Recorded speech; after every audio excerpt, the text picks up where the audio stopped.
So the Iron Man chapter 4 today. I hope you've been enjoying this.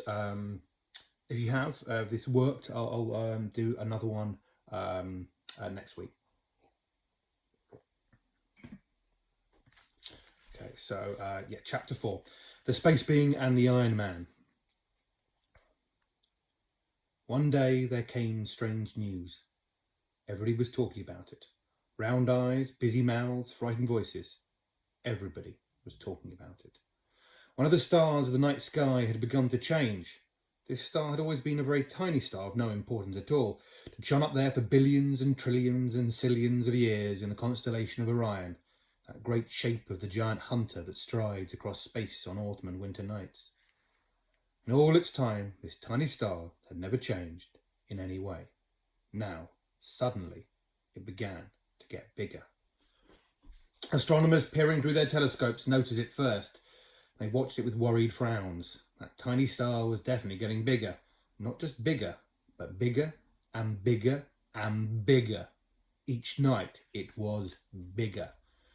Bigger than the dog star, the large coloured twinkler at the heel of the hunter Orion. Bigger than Jupiter, the great blazing planet. Everybody could see it clearly, night after night, as it grew and grew and grew. They stared up with frightened faces. At last it hung there in the sky over the world, blazing down the size of the moon, a deep, gloomy red. And now there could only be one explanation. That star was getting bigger because it was getting nearer, and nearer, and nearer, and nearer. It was rushing towards the world, faster than a bullet, faster than any rocket, faster even than a meteorite. If it hit the world at that speed, why, the whole world would simply be blasted to bits in the twinkling of an eye. It would be like an express train hitting a bowl of goldfish. No wonder the people stared up with frightened faces. No wonder the astronomers watched it through their telescopes with such worried frowns. But all of a sudden, a strange thing. The star seemed to have stopped. There it hung, a deep, gloomy red, just the size of the moon. It got no smaller, it got no bigger. It wasn't coming any nearer, but it wasn't going away either.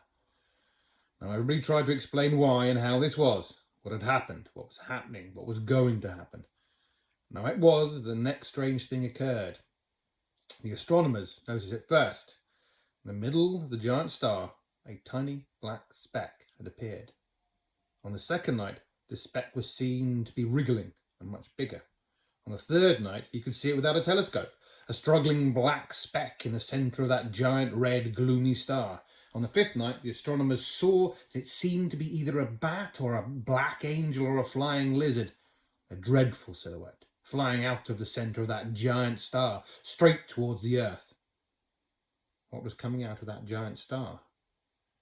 Each night, when the astronomers returned to their telescopes to peer up, this black, flying horror was bigger, with slow, gigantic wing beats, with long, slow writhings of its body. It was coming down through space, outlined black against its red star.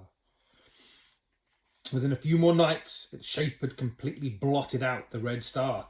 The nameless, immense bat angel was flying down at the earth like a great black swan.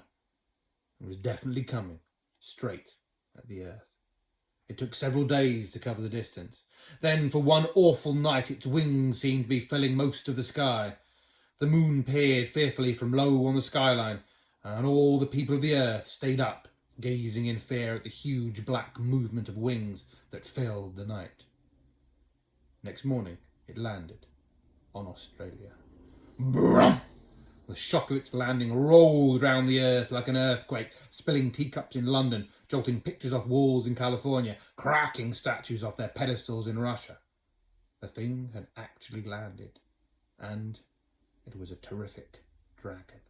Terribly black, terribly scaly, terribly knobbly, terribly horned, terribly hairy, terribly clawed, terribly fanged, with vast, indescribably terrible eyes, each one as big as Switzerland.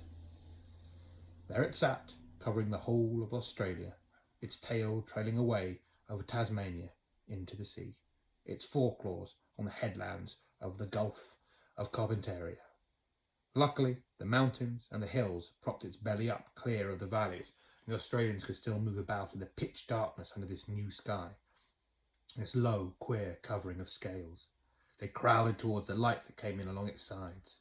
Of course, who had ever been on a mountain top when the dragon had landed had been squashed flat. Nothing could be done about them. And there the horror sat, glaring out over the countries of the world. What did it come for? What was going to happen to the world now this monstrosity had arrived? Everybody waited.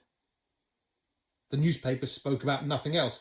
Aircraft flew near this space bat angel dragon, taking photographs. It lay over Australia, higher than any mountains, higher than the Hindu Kush in Asia. Its head alone was the size of Italy. For a whole day, while the people of the earth trembled and wept and prayed to God to save them, the space bat angel dragon lay resting, its chin sunk into the Indian Ocean, the sea coming not quite up to its bottom lip. But the next morning, early, its giant voice came rumbling around the world. The space bat angel dragon was speaking. It wanted to be fed, and what it wanted to eat was living things. People, animal, forest, didn't matter which, so long as the food was alive. But it had better be fed quickly, otherwise it would roll out its tongue, longer than the Trans-Siberian Railway, and lick huge swathes of life off the surface of the earth. Cities, forests, farmlands, whatever there was. It would leave the world looking like a charred pebble, unless it was fed, and fed quickly. Its voice shook and rumbled around the earth for a whole hour as it delivered its message. Finally it ended and lay there, waiting. The peoples of the world got together. If they fed it, how could they ever satisfy it? It would never be full, and every new day it would be as hungry as ever. How can you feed a beast the size of Australia? Australia is a vast land. All the countries of Europe will fit easily into Australia. The monster's stomach alone must be the size of Germany. No, they would not feed it. The people of the world decided they would not feed this space bat, angel dragon, or whatever it was. They would fight it. They would declare war on it and get together and blast it off the face of the earth.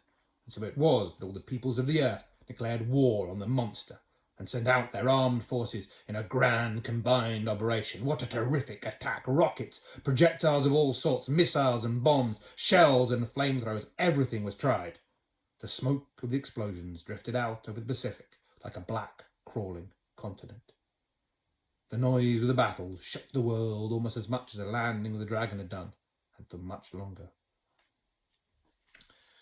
Then the noise died down, and the smoke cleared, and the peoples of the world cried in dismay.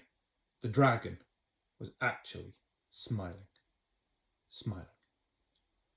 Aircraft flying daringly near photographed the vast face smiling, and the picture was in all the papers. It was smiling as if it had been well tickled. Now the peoples of the world were right. They were all great fighters, all spent their spare money on preparing for wars, always making bigger and better weapons, and now they had tried their utmost to blast the thing off the earth, and what was the result? The dragon merely smiled, and not a scratch could be seen anywhere on its body.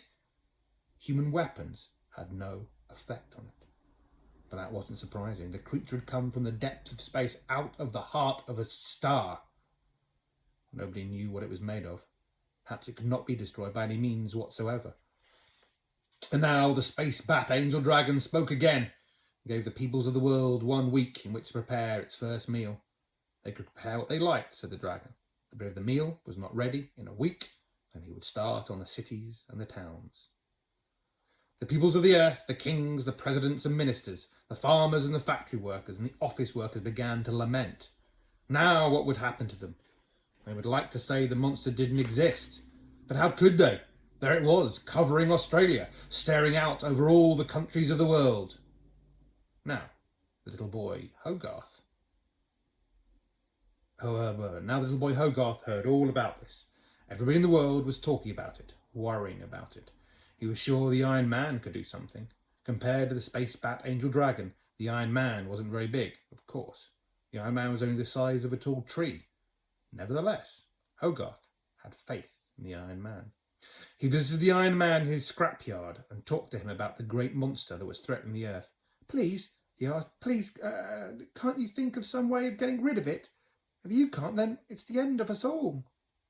The Iron Man chewed thoughtfully at his favourite titbit, a juicy, spicy old gas stove. He shook his head slowly. Please, think of something, cried Hogarth. If this space-bat angel dragon licks all life off the earth, that'll be the end of your scrap iron too. There'll be no people left to make it. The Iron Man became still. He seemed to be thinking. Suddenly, his headlamps blazed red, green, blue, and white all at once. And he stood up. In a great grinding voice, he gave his commands. Hogarth danced for joy. The Iron Man had the most stupendous idea. The Iron Man would go out as the champion of the earth against this great monster from space. And we shall finish that tomorrow.